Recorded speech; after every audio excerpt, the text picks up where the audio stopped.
Bismillahirrahmanirrahim. Assalamualaikum warahmatullahi wabarakatuh. Alhamdulillahirabbil alamin wassalatu wassalamu ala asrofil anbiya'i wal mursalin wa ala alihi washabihi ajmain. Yang mulia para hakim agung di Mahkamah Agung dan bapak-bapak, ibu-ibu yang mungkin bekerja beraktivitas di Mahkamah Agung. Terus terang saya semalam tuh bilang ke istri saya tuh bingung isi ceramah di sini. Karena kan saya tuh backgroundnya matematik, Pak. Kalau ngajarin matematik lancar, tapi kalau di Mahkamah Agung saya harus meramunya, istilahnya tuh rada berat. Tapi karena beliau, saya biasa manggilnya Pak Edi gitu, pas di sini disebut Yang Mulia jadi udah bingung manggilnya apa. Tapi ya beliau mengundang saya untuk ceramah di sini. Ya, saya berusaha untuk berbagi ya Bapak Ibu. Nah Bapak Ibu, saya itu karena backgroundnya matematik akan menerangkan cara berbeda mencapai kebahagiaan itu dengan matematika. Jadi punten kalau yang mungkin masa lalunya tidak suka matematika, harap tetap di sini. Jangan kabur, sebab insya Allah ini bisa dipahami dengan baik. Nah ini Bapak Ibu, punten Bapak, klik. Apa tujuan hidup manusia? Bapak Ibu, tujuan hidup manusia apa? Kebanyakan sekarang apa? Nyari harta, pengen kaya, mungkin apa lagi? Punya jabatan. Sebenarnya apa? Beribadah ya. Nah, beribadah kepada Allah. Nah gini, ada yang menarik. Di surat Az-Zariyat ayat 56, wa ma khalaqtul jinna wal insa illa liya'budun. Aku tidak menciptakan jin dan manusia melainkan agar beribadah kepadaku. Nah, orang teh baca ini cuma beribadah. Padahal ada makna yang mendalam nih Bapak Ibu. Saya sekarang ngomongnya yang goib-goib ya. Beribadah itu kan hubungannya dengan Allah ya. Allah goib. Ada yang menarik begini Bapak. Bapak misalkan di Mahkamah Agung, ketika bekerja di Mahkamah Agung, berarti kan ikut aturan lah, ikut perintah melaksanakan ini, terus tidak melanggar aturan, tidak melaksanakan yang dilarang. Di tempat manapun pasti seperti itu. Artinya apa? Kita bekerja entah di Mahkamah Agung, entah di mana saja pasti ikut perintah dan tidak melaksanakan larangan. Ada lagi yang menarik begini, Bapak. Sepakat tidak? Kita semua itu pasti pengen bekerja di tempat yang tempatnya teh kaya lah, bahasa uangnya gampang. Sepakat tidak? Sepakat tidak bahwa kita juga ingin punya bosnya teh baik, pengasih, penyayang? Sepakat tidak? Kita kan pasti akan bahagia. Nah Allah sudah kasih jalan. Kalau kita ingin bahagia, punya bosnya itu maha kaya, maha pengasih, maha penyayang, pasti bahagia ya. Nah berarti kita terus beribadah kepada Allah. Dalam istilah saya Bapak Ibu, punten ya, ini teh nyuruh kita dari mulai sekarang jadilah karyawan Allah gitu. Jadi karyawan Allah teh secara batin, secara jiwa, secara fisik mah kerja di Mahkamah Agung. Jadi kalau sudah begitu apa? Ketika bekerja nih, kalau ini sesuai dengan perintah Allah, laksanakan. Kalau tidak sesuai jangan dilaksanakan. Kalau ini melanggar aturan Allah jangan dilaksanakan. Artinya ini, ketika kita bekerja nih ada penawaran, anggaplah sesuatu kasus misalkan. Kata atasannya ini laksanakan, bereskan. Karena kita jadi kerja di Mahkamah Agung, oke, sesuai dengan aturan. Tapi cek dengan aturan Allah bertentangan atau tidak. Kalau bertentangan jangan dilaksanakan, Pak. Ini mungkin ekstrim, tapi inilah kalau kita ingin bahagia dengan cara yang berbeda. Jadi mulai dari sekarang jadilah karyawan Allah. Dua ya Pak, karyawan Allah secara batin, kalau karyawan secara fisik mah di sini. Sepakat? Oke. Sekarang yang kedua. Nah, cara berpikir yang berbeda Bapak Ibu. Menurut saya ada dua cara berpikir besar. Pakai otak di kepala sama otak di dada. Selama ini manusia itu menyelesaikan masalah kebanyakan pakai otak di kepala Pak, natural sama rasional. Kalau naturalnya mohon maaf, ini orang-orang yang pendidikannya kurang jadi mikirnya rutin. Kalau rasional, ini orang-orang yang sudah pinter mikirnya rasional. Nah yang jarang dipakai sekarang teh di Indonesia, supranatural sama suprarasional. Ini sebagai bukti ada dua cara berpikir ini, begini Pak. Mohon maaf, punten ya. Pas Pilpres kemarin, adu-adu profesi yang laku Pak. Ahli survei di tiap paslon ada ya, sama kiai ya Pak. Di paslon ada kiainya kan. Nah itu mempercayai suprarasional nih kalau kiai. Kalau supranatural dukun Pak. Ini cuma menjadi ekspos, pasti ada. Nah, cara jelas membedakan gini. Punten nih. Saya pakai punten terus karena orang Bogor. Ini kalau kita berpikir natural. Ini podium kalau saya pindahkan keluar butuh waktu berapa menit? 5 menit ya.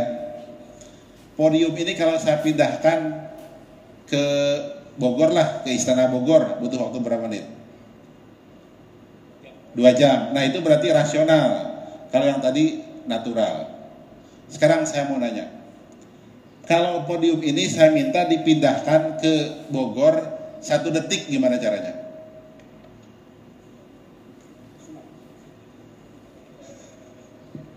Ada 2 cara Pak, pakai jet hibrid.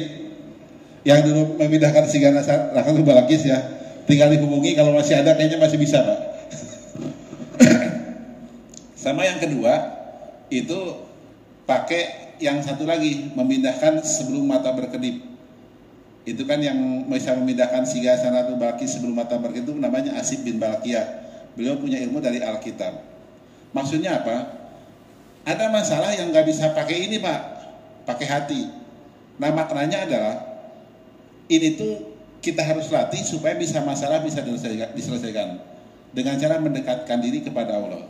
Nah ini yang saya ingin ajak Bapak suprarasional. Itu ya waktu Singgasana Ratu Balkis dipindahkan itu kan jaraknya dari Syam ke Palestina itu Syam Palestina 2.250 km. Sekejap mata itu berarti sepersekian detik, seperti kecepatan cahaya. Nah artinya apa? Gini Pak. Kita itu pasti akan menghadapi masalah yang tidak bisa diselesaikan pakai otak di kepala. Sepakat tidak? Nah, saya mau kasih tahu sekarang caranya. Kita bisa menggunakan otak di dada, kolbu, untuk menyelesaikan masalah tersebut.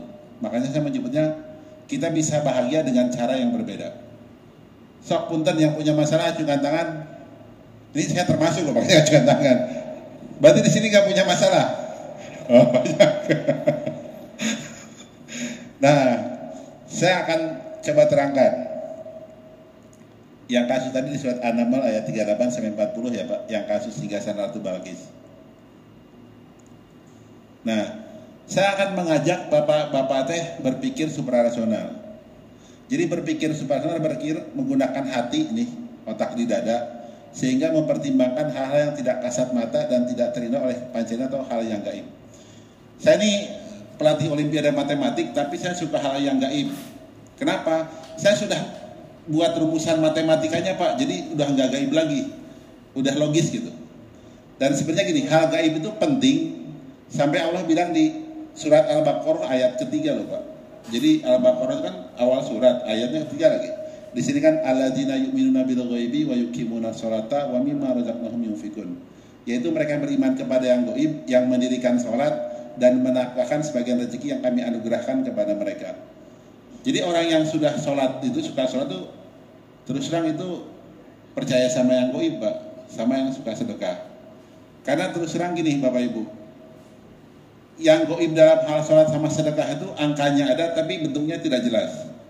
Sholat berjamaah 27 derajat, 27-nya ada kan, tapi nggak jelas bentuknya kayak gimana.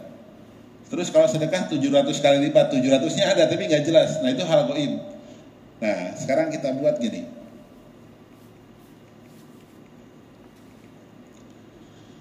Kenapa Bapak Ibu semua kalau ngomongin yang gaib suka kurang yakin? Jawabannya adalah untuk generasi pendidikan sekarang itu karena kita kebanyakan di sekolah diasah otak di kepala sama fisik. Buktinya apa? sok nih di sekolah ranking 1 itu ya pasti anak pinter matematik gitu ya, IPA pinter, pelajaran umum pinter, olahraga pinter, ranking 1 kan ya. Ada nggak di sekolahan anak yang rajin sholat, rajin ngaji, akhlaknya bagus, matematik biasa, nilainya IPA biasa, ranking 1 ada nggak? Nggak ada kan ya. Artinya apa? Orang Indonesia sekarang itu lebih suka mengasah otak di kepalanya daripada hatinya. Padahal ya Pak, ini mohon maaf bukan merendahkan bangsa kita sendiri. Hasil survei PISA itu ya, survei anak-anak SMP, kita teh dalam bidang matematik, IPA dan bahasa itu urutan ke-68 dari 81 negara di tahun 2022. Yang tahun sebelumnya 70-an lah. Dan mau ngejar Singapura teh mimpi Pak. Kesalahannya apa menurut saya? Karena kalau kita ingin jadi bangsa besar Pak, Indonesia mah jangan mengandalkan ini, mengandalkan hati Pak. Kenapa? Karena bangsa kita deh bangsa yang mengandalkan hati, hal yang goib-goib deh. Buktinya nyata Pak. Cerita rakyat kita pasti hubungannya dengan jin deh. Sok lihat, cerita Malin Kundang mau ngebendung sungai untuk bisa nikah dengan Dayang Sumbi pakai bantuan siapa? Jin. Sekarang Bandung Bandawasa ya, Bandung Bondowoso ngebangun 1000 candri untuk bisa nikah dengan Roro Jonggrang pakai bantuan apa? Jin. Ada nggak kisah orang Indonesia ngebangun sesuatu dengan bersusah payah banting tulang, ada nggak? Nggak ada Pak. Artinya apa? Bangsa kita itu memang bangsa sebenarnya spiritual. Makanya di mahkamah di Mukadimah pembukaan kan berkat rahmat Allah yang Maha Kuasa kan, dan dengan didorongkan oleh keinginan luhur. Artinya apa? Kalau kita bangsa kita ingin maju, kita harus meyakini yang goib Pak. Nah, tapi yang goibnya yang benar. Nah, maksud saya sekarang, mari kita asah hati untuk kita bisa hidup lebih baik. Karena setelah saya ini Pak merenung, hati itu ternyata bisa membuat kita itu awet. Ini contoh, pekerjaan aja. Ini info mengasah ya, kalau pancaita dengan olahraga, akal dengan belajar, hati dengan berzikir. Ya, makanya kegiatan-kegiatan zikir ya, entah lewat tarekat apapun, manakiban apa, itu proses untuk mendekatkan diri kepada Yang Maha Kuasa. Nah, berikutnya gini, tentang pekerjaan Bapak Ibu. Ini kalau orang hanya mengandalkan panca indera, kerjanya itu biasanya nih umur pekerjaannya nggak lama, setelah 50 tahun udah mulai banyak sakit, udah berhenti. Dan biasanya penghasilannya kecil. Kalau yang akal lumayan lah, penghasilannya lumayan. Cuman setelah umur 60 tahun pensiun. Betul tidak? Nah, kalau pakai hati, contoh punten kiai. Pernah dengar kiai para jamaah sekalian, umur saya sudah 70 tahun, saya mau pensiun jadi kiai, ada nggak? Nggak ada. Dan ternyata ini hukum berlaku untuk siapapun Bapak Ibu. Artinya apa? Orang yang bekerja dengan menggunakan hati, nih otak di dada, kepake. Saya karena di dunia pendidikan, saya pernah datang ke sebuah sekolah. Ada orang umurnya 80 tahun guru, masih dipakai Pak untuk di situ bekerja. Alasannya beliau orangnya beda lah katanya, ikhlas. Nah Bapak Ibu pun sama nih, profesi apapun nggak ada pensiunnya kalau kerjanya pakai hati. Silakan aja dicoba nanti. Misalnya sudah pensiun secara status kenegaraan, tapi nanti tidak akan pernah pensiun karena akan dicari orang terus. Ini saya sedikit pengalaman kisah nyata. Beberapa tahun lalu saya diajak sama saudara saya ke Cianjur. Yuk ke Cianjur. Kenapa? Kita minta doa ke Pak Haji. Itu pas saya datang ke sana Pak, ngantri Pak. Dalam hati saya, iya minta doa lagi ngantri. Pas giliran saya lihat Pak Hajinya itu, ini apa? Tiduran gitu, udah emang gak gerak. Terus ada perlu apa? Dia mau ngedoakan, udah weh. Nah, saya ngasih amplop. Mikir saya gini, orang ini fisiknya udah lemah. Terus mungkin udah mungkin siapa yang mikir. Tapi kenapa masih punya rezeki? Dengan orang datang ngasih ini, karena hatinya hidup. Tapi jangan tanya alamatnya ya Pak di mana. Karena ada risiko tinggi Pak. Teman saya datang gitu ke sana, istrinya sakit. Ternyata gara-gara dia nikah lagi, langsung diomongin, kamu sih nikah lagi. Yang pada nggak tahu ternyata langsung ketahuan Pak. Jadi hati-hati jangan ke sana.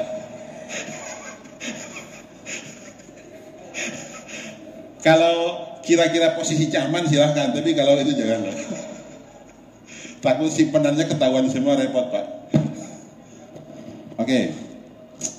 Sekarang, nah kita ke matematik Pak.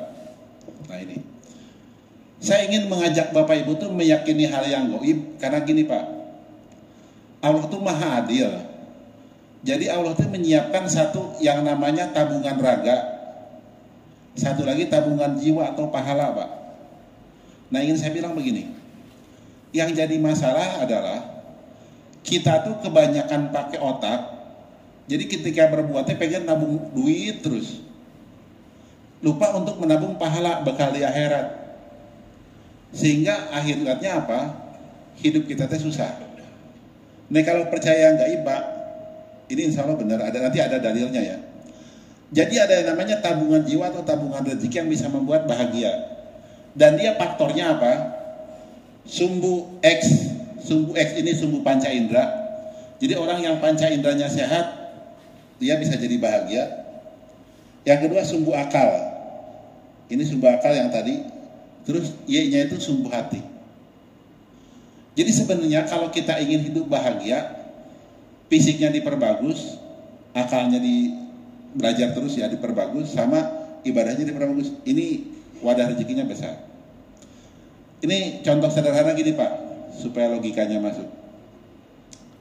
Saya punya teman tukang beca, hidupnya teh susah. Dia lulusan SD, nggak mau kuliah lagi, nggak mau belajar, terus baik cuman jarang sholat.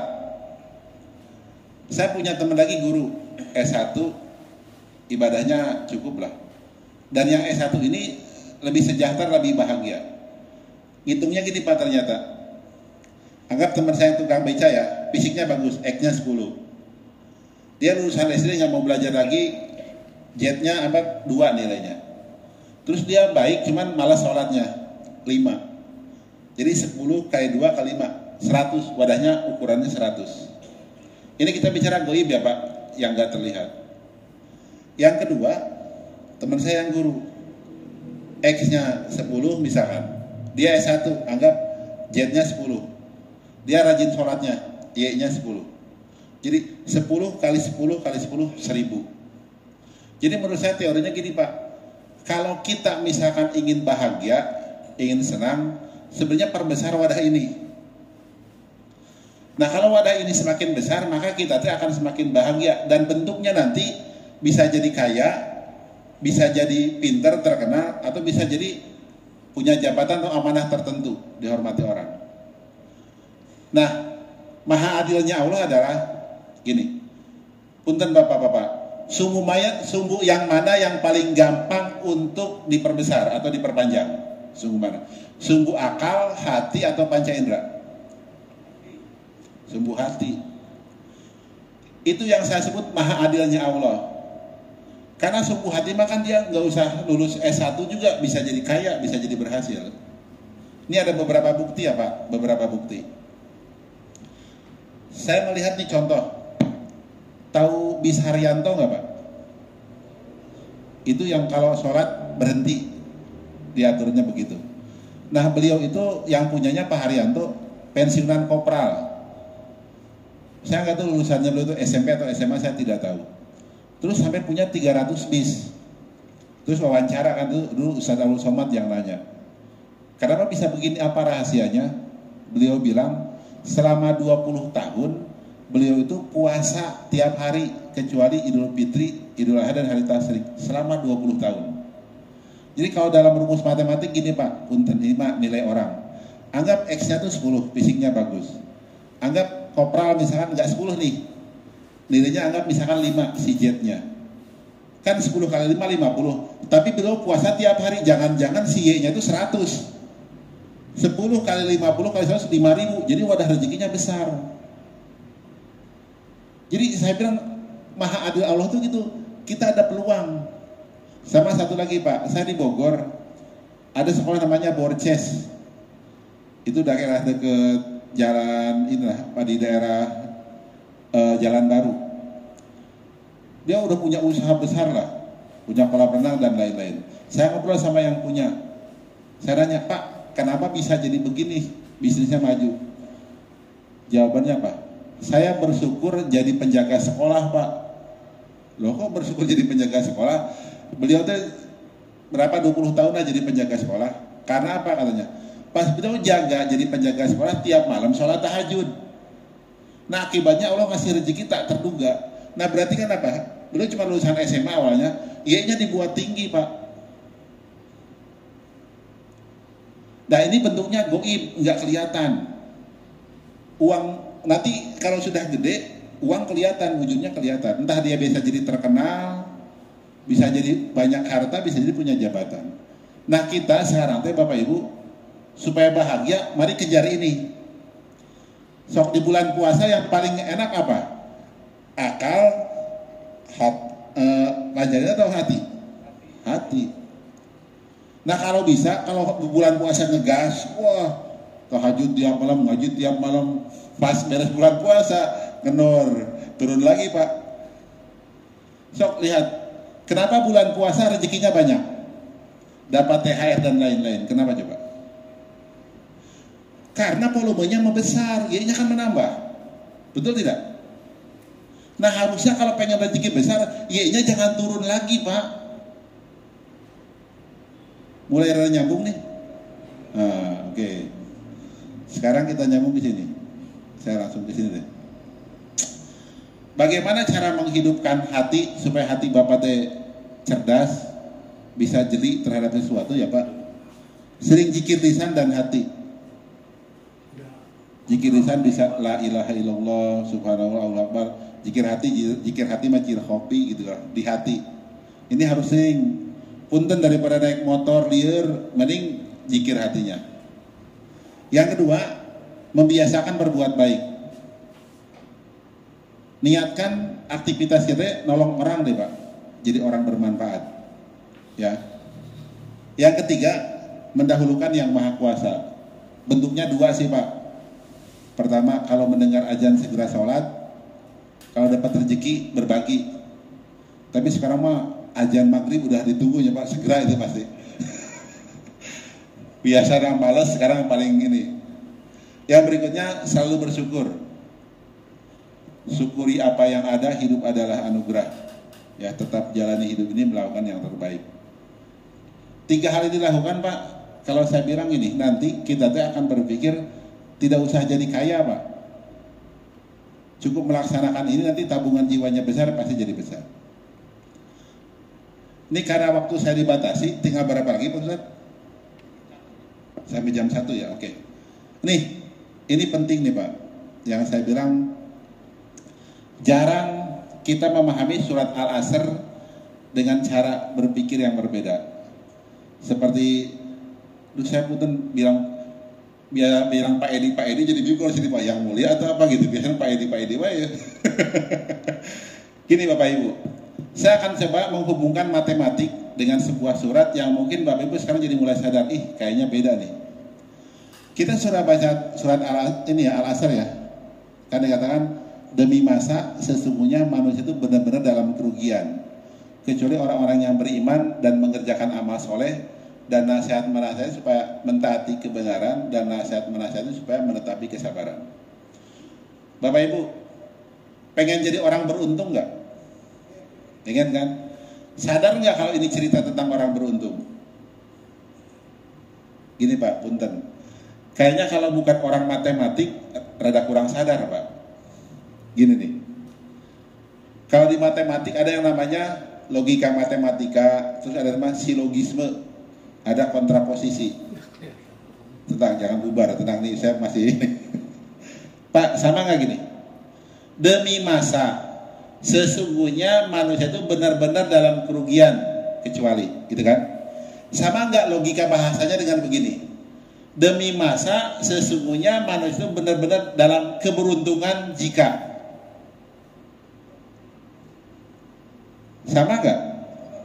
Berarti apa? Kalau kita lihat dalam sudut pandang yang berbeda, surat ini menceritakan tentang orang-orang beruntung, bukan orang-orang merugi. Kalau beruntung bahagia tidak, Pak?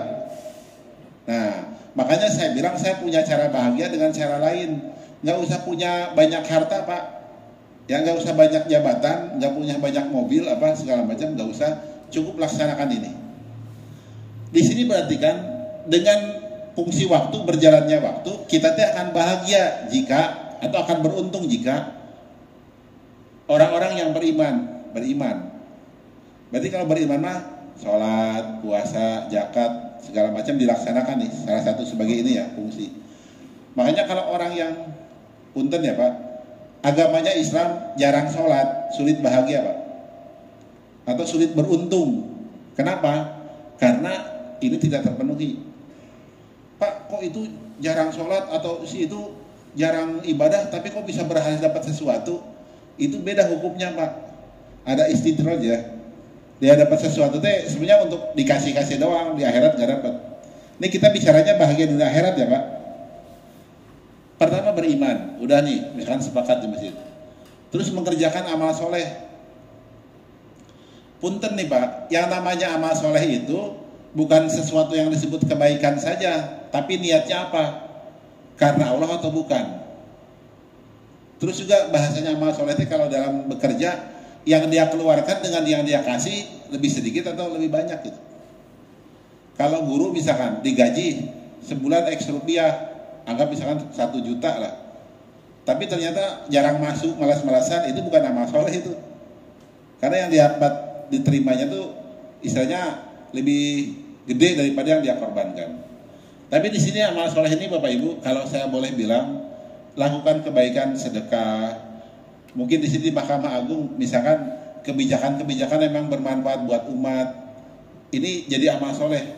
Dan amal soleh itu bisa jadi kekal ya Pak.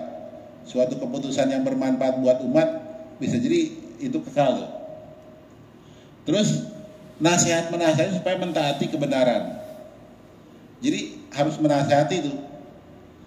Terus kenapa ada nasihat masih supaya menetapi kesabaran? Kenapa ada 2? Karena gini Pak, kalau orang sudah bicara tentang kebaikan, pasti akan ada yang nyerang tuh Pak. Apalagi ngajak kebaikan, makanya dia harus sabar. Beda dengan orang baik yang misalkan tukang sholat, ngaji, nggak ngomong apa-apa, damai itu. Tapi ketika si tukang sholat, tukang ngaji yang sudah bicara dakwah, memperbaiki umat, pasti banyak musuhnya. Coba ceramah misalkan judi haram, itu segala macam, mabuk-mabukan haram, di situ ada tempat perjudian, pasti akan banyak musuhnya tuh. Makanya harus sabar. Kalau saya lihat Pak, ayat ini, surat ini berhubungan dengan sumbu eksnya tadi. Gini, kata orang beriman itu hubungannya dengan hati, pancanda atau akal? Hati berarti sumbu Y. Kalau kita beriman, sumbu Y-nya naik. Sekarang, kalau mengerjakan amal soleh nih, itu hubungannya dengan panca indera atau akal? Kita bicara amal dulu. Panca indera kan? Sumbu X bergerak. Kalau menasehati hubungannya dengan apa? Akal ya. Nah berarti Z bergerak. Artinya gini, kalau kita ingin bahagia, usahakan wadah rezeki membesar. Gini Pak, naik. Kalau bisa tiap hari naik. Kenapa turun? Berbuat dosa. Ya.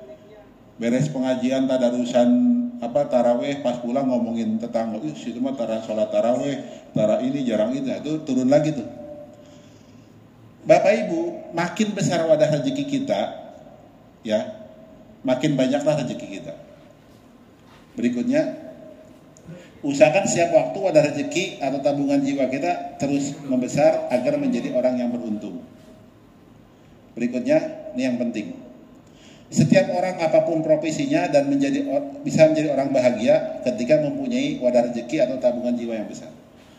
Bapak Ibu nih, tadi yang saya ceritakan, tadi pangkatnya kopral bisa jadi orang kaya, pangkatnya penjaga sekolah bisa jadi orang kaya, sebenarnya bukan karena faktor pendidikan, tapi karena beliau melaksanakan ini.